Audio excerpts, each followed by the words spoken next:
Thanks so much, Ben. So this is not your dissertation advisor's first BHC. We have had an unusual set of challenges this year, and I certainly hope that this community never confronts anything like the set of circumstances we have been dealing with again, and much more so that the rest that the globe does not confront it. I want to start just by noting the extraordinary efforts that were really required to pull off this shift to virtual participation. I want to underscore that we have had more people participating remotely than we've had here in Charlotte. We've had a small but engaged group here who have been distancing from one another as best we can. And if you were looking out, if you were able to look out remotely on the people in the audience, you would see that no one is sitting next to anybody else, and that is appropriate.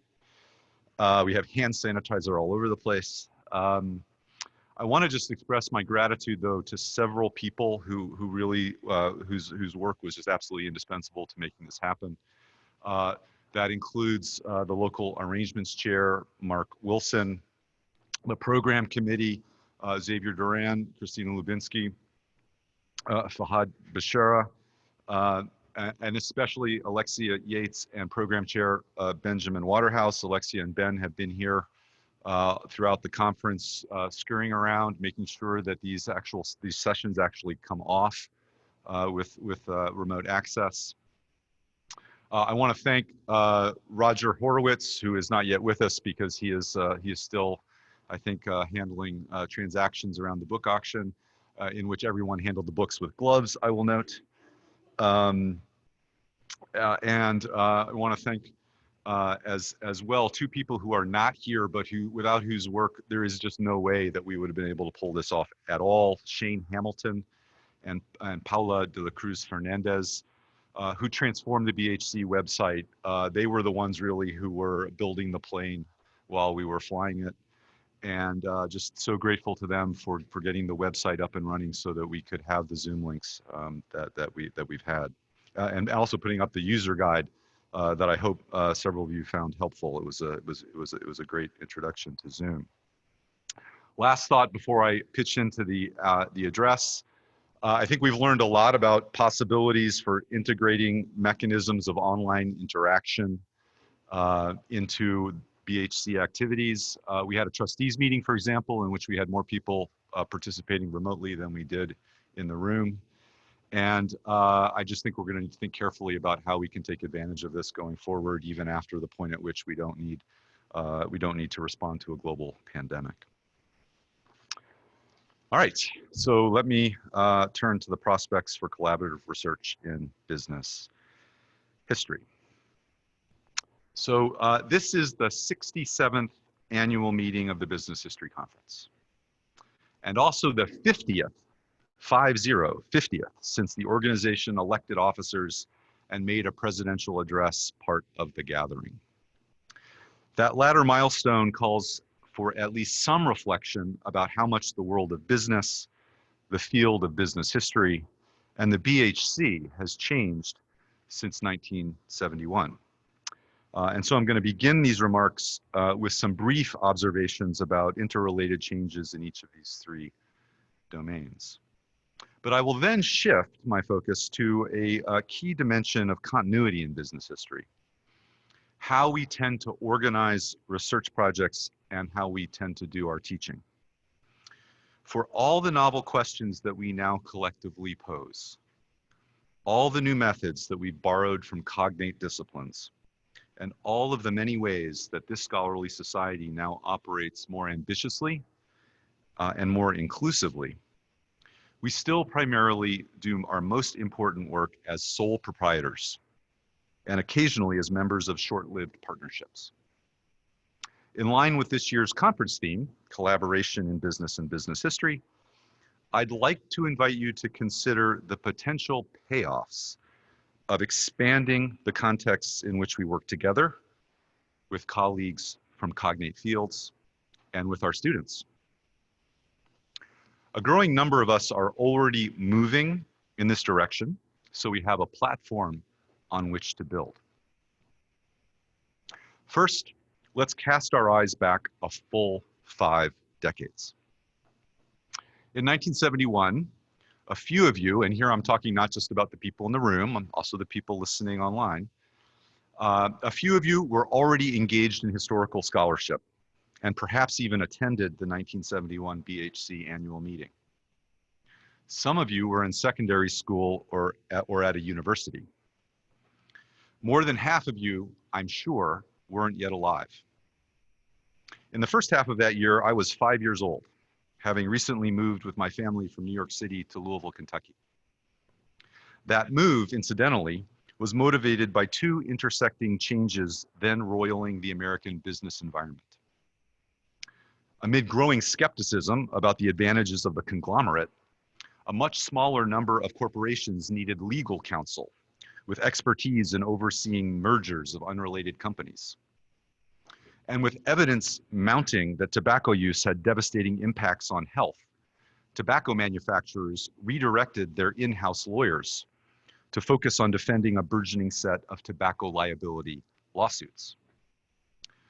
Those two developments had significant implications for my family, since my father, Donald Balleisen, a corporate attorney whose previous firm had been bought out by R.J. Reynolds in the early 1960s, had spent the next several years in New York City, helping his new employer acquire other businesses. Toward the end of 1968, at least as my dad told the story, he learned that he had two choices: to move to Winston-Salem and bone up on defense strategies for tobacco makers in product liability litigation, or find other employment. After a long set of inquiries made clear that there was little demand in New York for a corporate litigator and mergers and acquisitions attorney reaching his mid-40s, he was able to secure a partnership offer from a law firm in Louisville. There were also some indications that the University of Louisville Law School might be interested in hiring my mother, Carolyn Balleisen, to teach tax law. After undergraduate studies at Brooklyn College and then Barnard, she had graduated from Columbia Law School in the early 1950s and had worked in several capacities during that decade, including as a researcher for an American Law Institute committee proposing revisions to federal taxation policy. But amid enormous cultural opposition to expanding career opportunities for female lawyers, she had struggled to land a position in a law firm. So my family moved. And so I grew up in a part of the urban South just beginning to encounter the pangs of deindustrialization, and soon to undergo court-ordered desegregation, a process that I experienced firsthand as a student at Louisville Central High School. I mention this personal interlude partly because of the BHC tradition of presidents saying something about their biographies, but mostly because it illustrates that shifts in the business world always have wide-ranging consequences, often not grasped fully or at all at the time. The last half century has ushered in wrenching change, which has reshaped all of our experiences as consumers, employees, and citizens. I would submit that those transformations have also influenced a significant fraction of our intellectual predilections and preoccupations, nudging members of this community towards some research agendas and away from others. Just to remind you of some of the most important developments. Since 1971, societies across the globe have adapted to a host of dramatic technological innovations, including the green revolution in agriculture, the rapid growth of automated manufacturing, and often dizzying advances in computing and communications. Social movements premised on commitments to equality for previously disfavored groups have refashioned law and norms in an expanding number of countries, and so reconfigured the demography and culture of institutional life, including that of business. We have seen the acceleration of powerful ideological trends, such as the presumption of rational economic behavior and the lionization of markets as allocators of resources, as well as countervailing ideas emerging from new fields like behavioral economics. We have witnessed the completion of post-World War II decolonization, the collapse of the Soviet order, and the emergence of a second age of globalization, driven as much by financialization as by the remaking of transportation infrastructure, the construction of continental and international trade regimes, and the dramatic impacts of advances in computation and communications. After several decades of relative stability in the lists of the world's most valuable corporations, the last 40 years have brought much more flux. Long-standing industrial giants have weakened and even disappeared, while newer firms at the forefront of information technology and distribution have accumulated power and profits. With each passing decade, an economic rebalancing away from the dominance of the United States and Western Europe has gathered pace,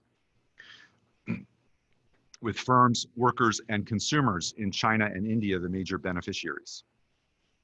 With every passing year, greater numbers of people across the globe express concerns about waxing environmental challenges, none greater than climate change. Other abiding worries include explosive growth in economic inequality and the reemergence of global financial instability. Each of these trends seem to be key drivers of the nationalism, populism, and outright authoritarianism that have gained so many footholds since the global financial crisis of 2008.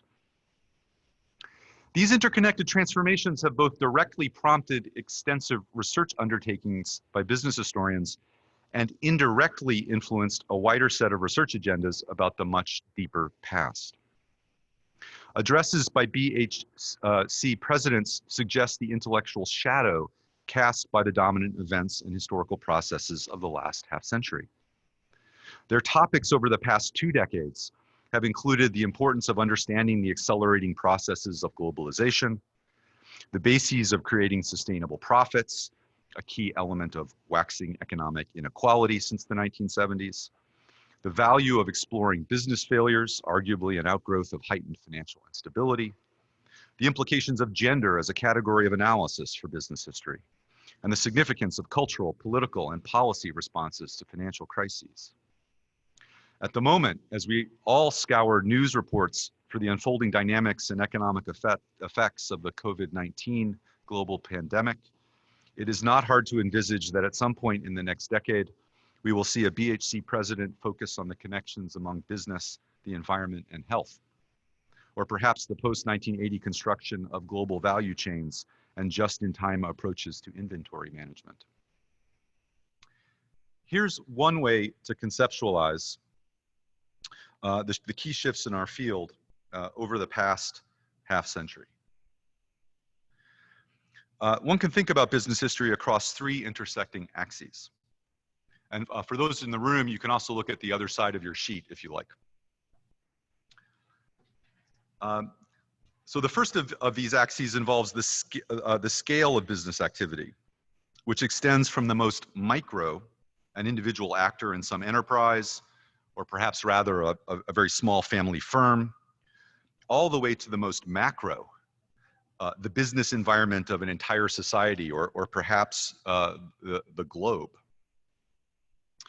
The second axis defines how a scholar conceives of business in relation to other domains of human interaction, and the nature of causal forces that impel change in business history.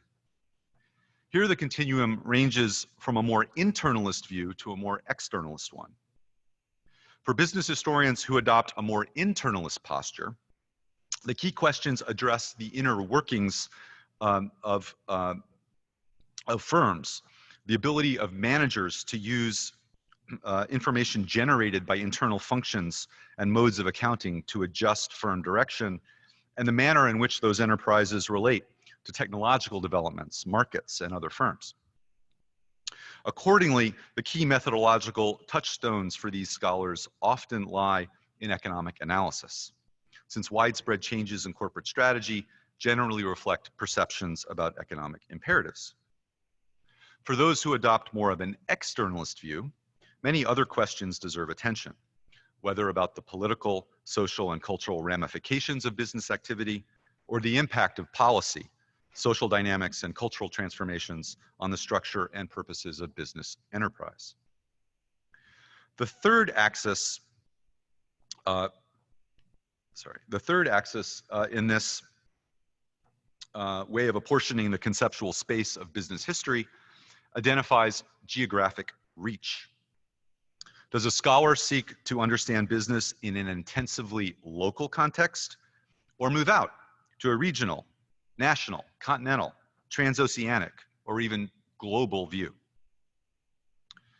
If we take Alfred Chandler's scholarship as reflecting the dominant trends for business history in the 1970s, one might sketch the field's key domains thusly: with analytical lenses set toward internalist analysis of the largest industrial firms in the United States.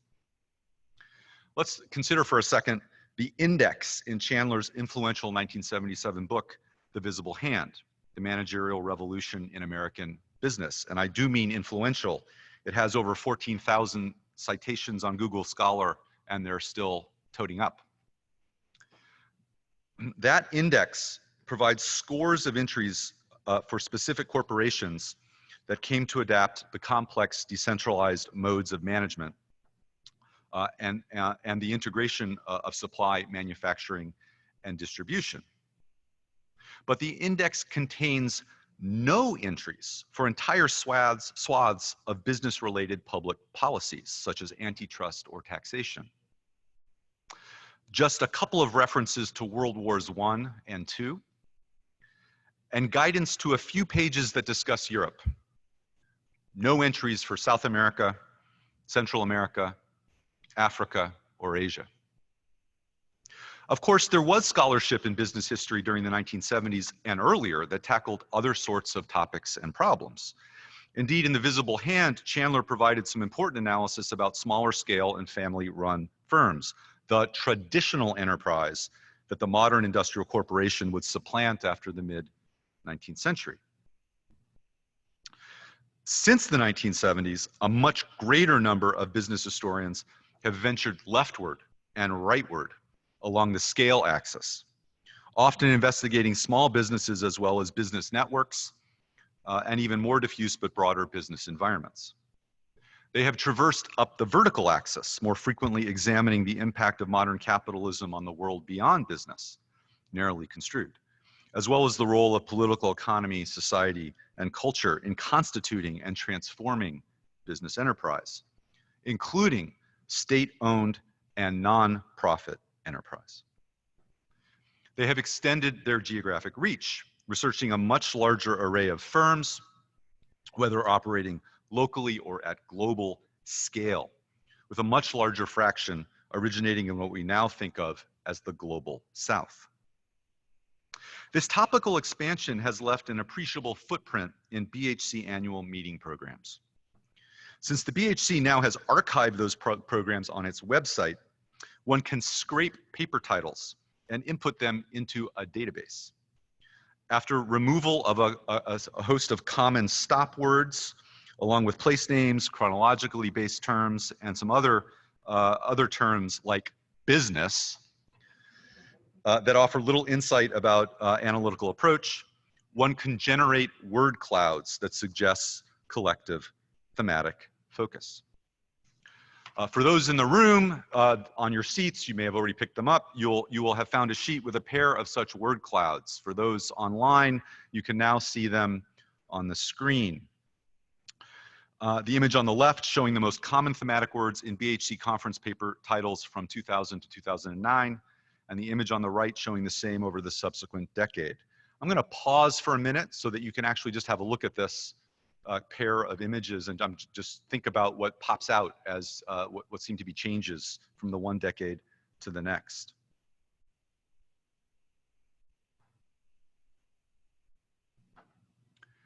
So here's what I see. In part, powerful continuity. Lots of emphasis on corporate management and strategy. But during the most recent decade, BHC conference participants have focused even more on the dynamics of globally oriented business and economic development. Look at those larger words that suggest that point. They've focused even more on the financial underpinnings of business communities and the history of financial crises. They focused more on the role of the state in shaping the conditions for business activity and the role of business in influencing the state. And they focus more on the social and cultural dimensions of change in the business world. Though I will note that words like race, black, and white are still pretty tiny. For several decades then, business history has become considerably more pluralistic, whether one considers the community's motivating questions, its methodological approaches, or its choice of subject matter. And yet, with regard to our habits of work, how we settle on a topic, carry out research, and write, we have remained far more inclined to stick to accustomed channels. Most business historians, like most historians in general, chart individualistic paths. We scope out our own research agendas and undertake archival or other research on our own, perhaps aided by the occasional student working as a paid research assistant. And I should pause here to thank Samantha Schmidt, Benjamin Chen, and Yusing Hyo, three Duke students who have helped me with different aspects of this talk, including the word clouds. Nonetheless, we digest the evidence that we gather, craft outlines, and flesh them out with prose by ourselves. And while scholarly acknowledgments testify to the many colleagues who have read and furnished comments and criticisms on manuscripts, we business historians have typically stuck to sole authored scholarship. As a community, we have also especially valued historical work carried out by individuals. There have been 25 recipients or co-recipients of the Hagley Prize for the best book published in business history during the previous year, not including the one that's going to be given away momentarily at the banquet that follows this talk. Each one of those books written by a single author. The BHC has also now awarded 11 Gomery Prizes for books that effectively probe, quote, the effects of business enterprises on the economic conditions of the countries in which they operate, close quote. Only one of the 11 awards has gone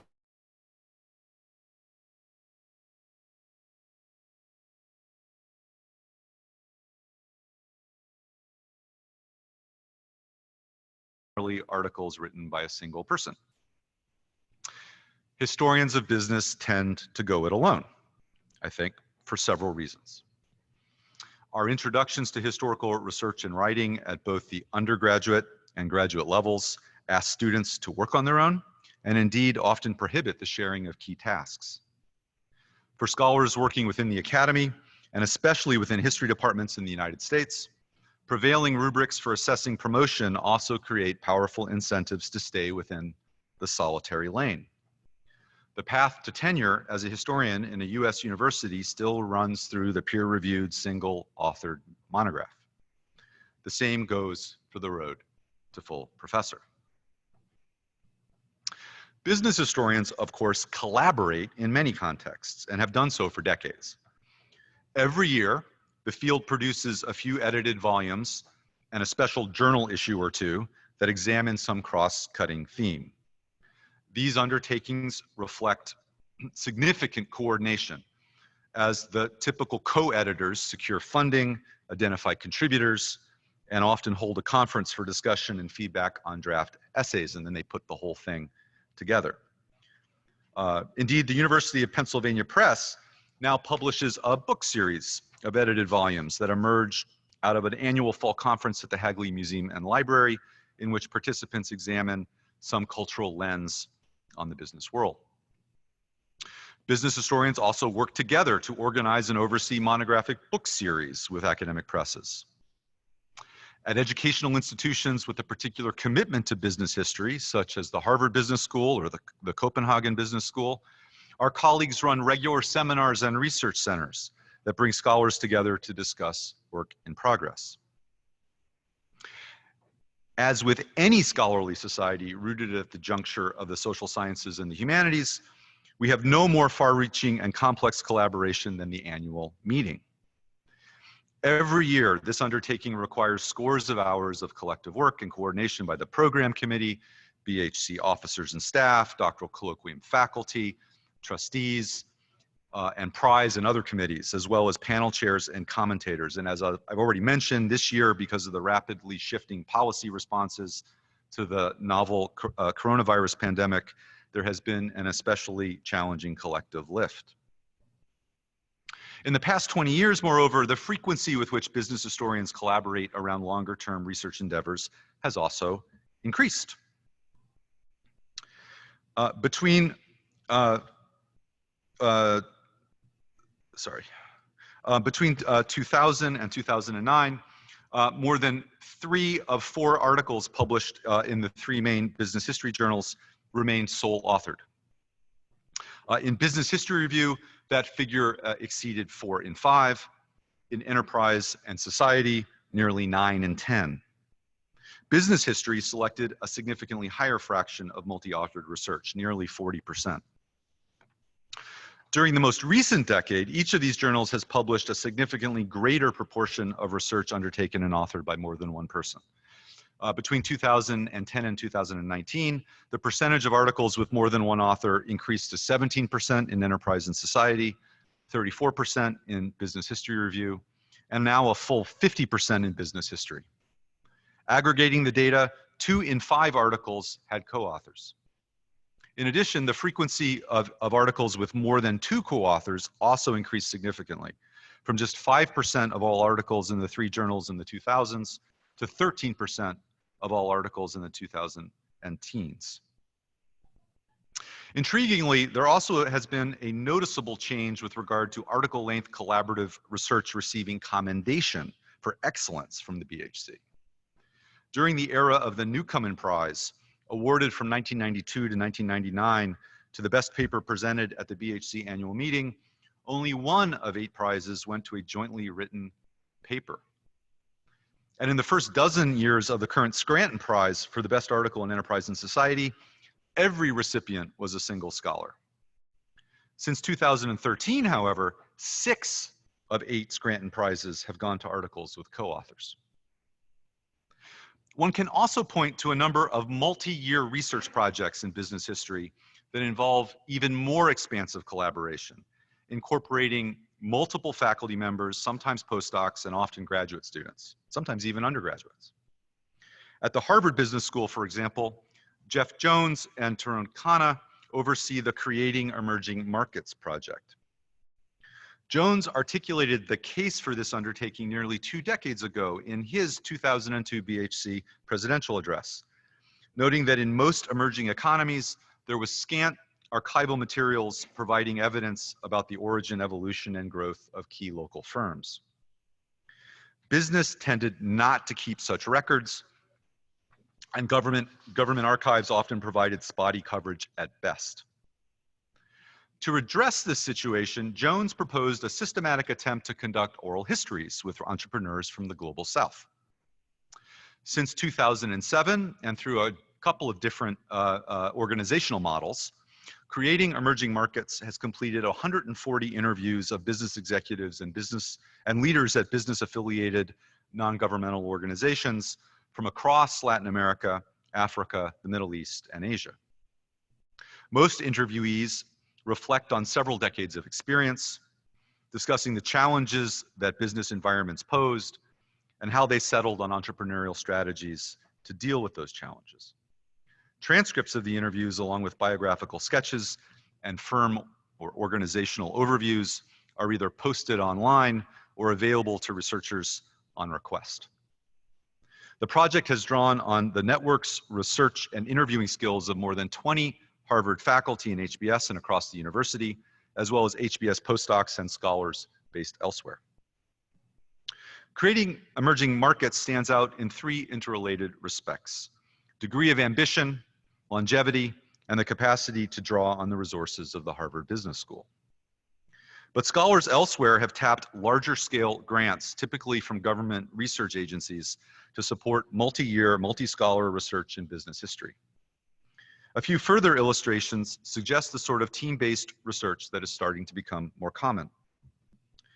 The Trading Consequences project ran from 2012 to 2015 with funding from British and Canadian public funding agencies, as well as an international funding consortium. This undertaking brought together economic geographers from the Canadian universities of York and Saskatchewan with data scientists from the Scottish universities of St. Andrews and Edinburgh, and involved more than 10 faculty, as well as graduate students and undergraduates. The team scraped billions of words of text from newspapers, trade journals, and other digitized primary sources, and then applied text mining methods to trace the flow of over 2,000 commodities into, across, and out of Canada in the 19th century predominantly. In addition to scholarly publications, mostly about text mining methods, the group created a web interface that allows users to create visualizations that trace the evolution of spatial commodity flows from year to year. In Switzerland, a smaller team led by historian Carlo Eduardo Altamura has begun a 4-year project with considerable funding from the Swiss National Science Foundation to examine the role of international financial institutions and European banks in facilitating the economic agendas of authoritarian governments in Latin America during the 1970s and 1980s. Altamura, along with a postdoctoral fellow and eventually a doctoral student, will be pursuing more traditional research methods, digging into newly opened European banking archives. A final quick illustration comes from the United Kingdom, where a group of cultural studies scholars and historians from 4 separate universities have received funding from the British Economic and Social Research Council to examine the evolution of public commentary about how one should navigate financial markets. Prompted by the economic and cultural fallout from the 2008 financial crisis, this team is examining the genre of financial advice in the United Kingdom and North America from the South Sea bubble through to the 21st century. In addition to a research agenda that focuses on analysis of texts produced at times of significant financial stress, these scholars have developed a MOOC, Understanding Money, A History of Finance, Speculation, and the Stock Market, and also curated a related set of educational resources for school teachers.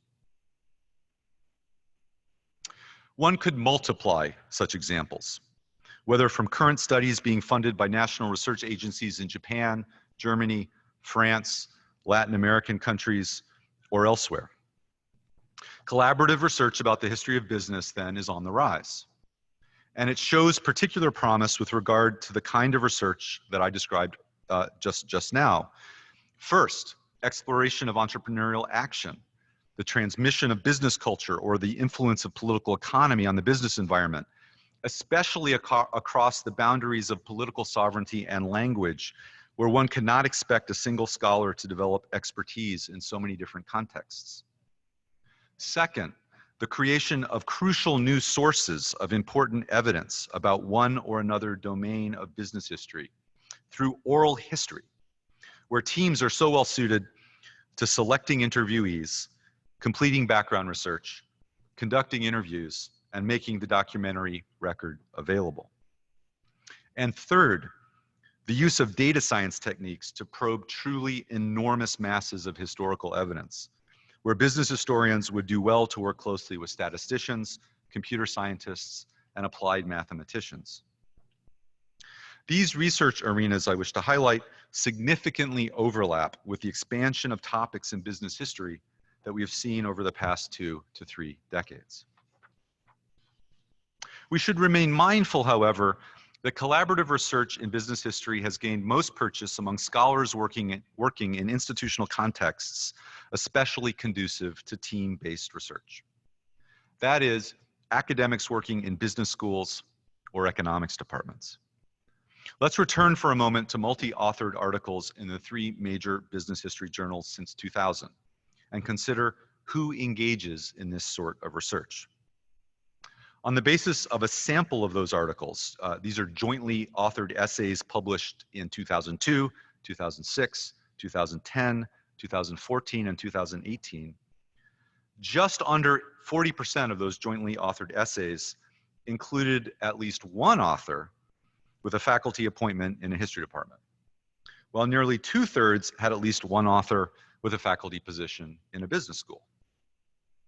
This collection of more than 120 articles also included 53 authors whose training or appointments were outside of history and business altogether. And as you can see from this pie chart, the great majority of those are coming from economics departments. They're also joined by a few political scientists and scholars of public policy and a smattering of scholars from other disciplinary backgrounds. I doubt these results would come as a significant surprise. Schools of management and economics departments have long recognized and encouraged collaborative research, far more so than typical history departments. Intriguingly, the overall group of authors in the sample included only 6 graduate students, 5 at the doctoral level, and only 2 history graduate students who worked as a pair on one essay. There were far more research fellows and postdocs included as co-authors, most often based in European universities. The current pattern of collaboration in business history underscores the individualistic premises of how business historians in history departments tend to teach students at all levels, from the undergraduate survey to the doctoral seminar. Those of us who hold faculty appointments in history departments have primary responsibility for recruiting talented young people into our field. And we overwhelmingly still assign sole authored historiographic essays and research papers. We no doubt do so in part because those were the assignments that we completed, but also because they serve important purposes. At all levels, we have clarity about how to assess that kind of student work, which does not raise the conundrum of how to tease out individual contributions to group endeavors. At the graduate level, we further assume doctoral students need to carve out their own intellectual niche. From that premise follows a host of other priorities. The graduate work in business history should hone each student's capacity to construct a distinctive research agenda, undertake the long slog of archival and other investigation, and translate a massive array of evidence into a compelling analytical narrative. This approach has a decades-long track record. For doctoral students who desire an academic career, it cultivates the sort of research output that has been crucial, again, for decades, as a means of convincing search committees in history departments to take applications for tenure-track positions seriously, and then for compiling a compelling tenure dossier. But this way of training the next generation of business historians also places a powerful constraint on building a deeper, wider culture of collaborative research. It socializes doctoral students into building their own intellectual brand. At the same time, it keeps them from learning how to work effectively on projects with others, how to engage in constructive collective decision-making, how to live up to one's responsibilities for a collective undertaking, how to communicate well with collaborators with different methodological inclinations or epistemological assumptions, or just frankly different ideas about how to read the evidence.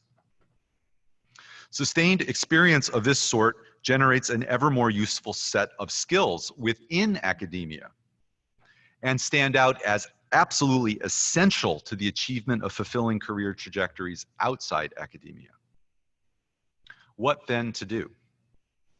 My full list of suggestions would include rethinking tenure standards and the structure of social science and humanities funding opportunities offered by foundations and government research agencies. But for the moment, I'd like to focus on opportunities to bring more open-ended, team-based inquiry into the classroom for undergraduates and graduate students alike. Doing so, of course, raises significant challenges. In light of the limited experience that most of us have with this pedagogical approach, many university-based business historians will need to figure out how to provide appropriate scaffolding for collaborative research assignments. How should one shape team formation? How might one identify students who possess varying technical skills and intellectual backgrounds, especially for research that lends itself to interdisciplinary methods? What's the best approach to facilitating cooperative decision-making? To what extent should one set parameters for the choice of topics and methods and guide the process of settling on how one would organize research questions and divvy up work responsibilities in a team? What's the best approach to mentoring teams as they pursue research and then conceptualize and create research outputs? At Duke University, We've been working on such questions for several years, especially through a university-wide program, BAS Connections, that funds and supports year-long interdisciplinary research projects.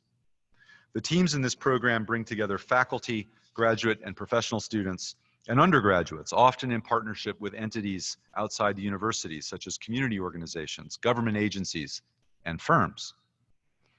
More recently, we have been focusing on how to help faculty develop more semester-long courses that incorporate collaborative research projects as a key component of student experience. Those efforts informed the Thursday workshop at this year's BHC meeting on how to design a global business history course that asks students to undertake such team-based research. I'd like to conclude by providing at least a sketch of what such an endeavor looks like. This year, I've been co-leading a year-long research team, American Predatory Lending and the Global Financial Crisis, along with Lee Reiners of the Duke Law School, Joseph Smith, former North Carolina Commissioner of Banks, and Debbie Goldstein, a new addition to our team, who until recently was Vice President of the Center for Responsible Lending, a policy organization based in Durham.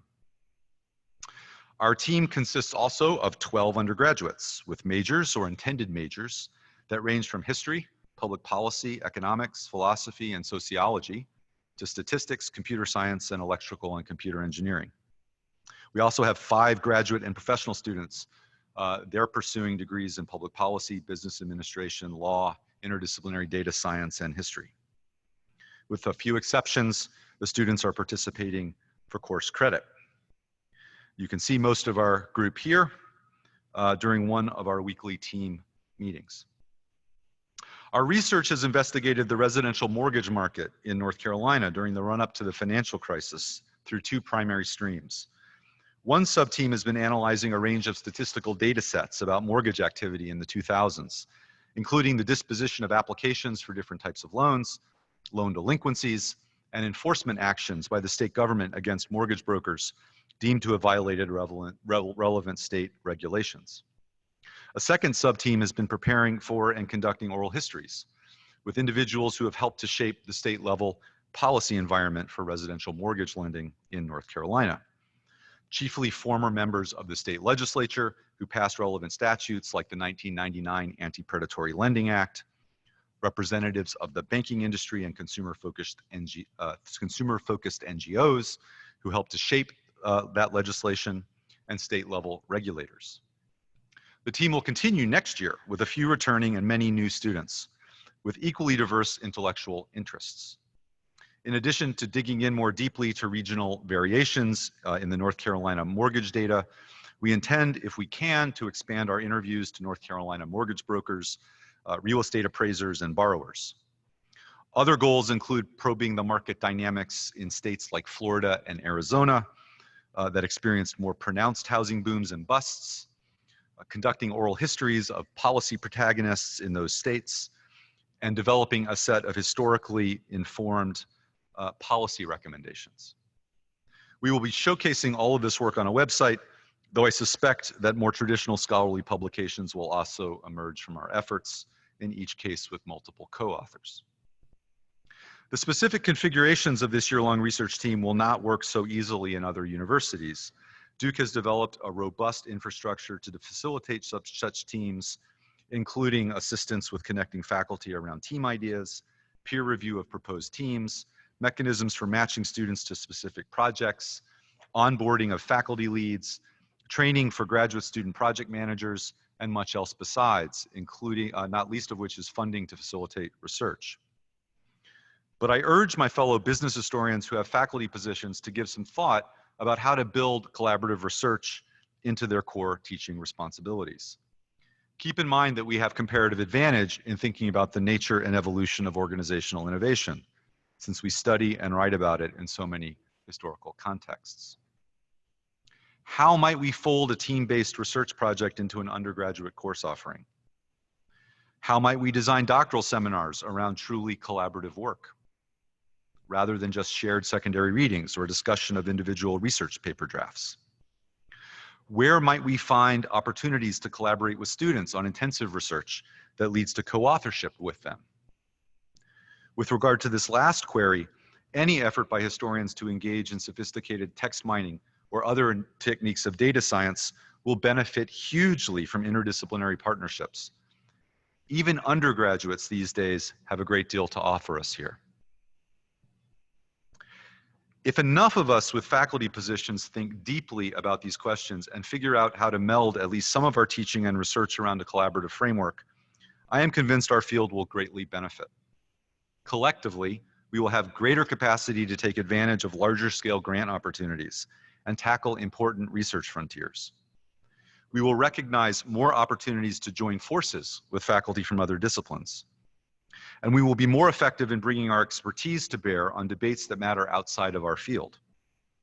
Our doctoral students will also widen their potential career trajectories. For a few decades now, business history has been steadily embracing a greater degree of collaborative inquiry. It's time, I would suggest, for us to put collective endeavor behind accelerating that process. Thanks.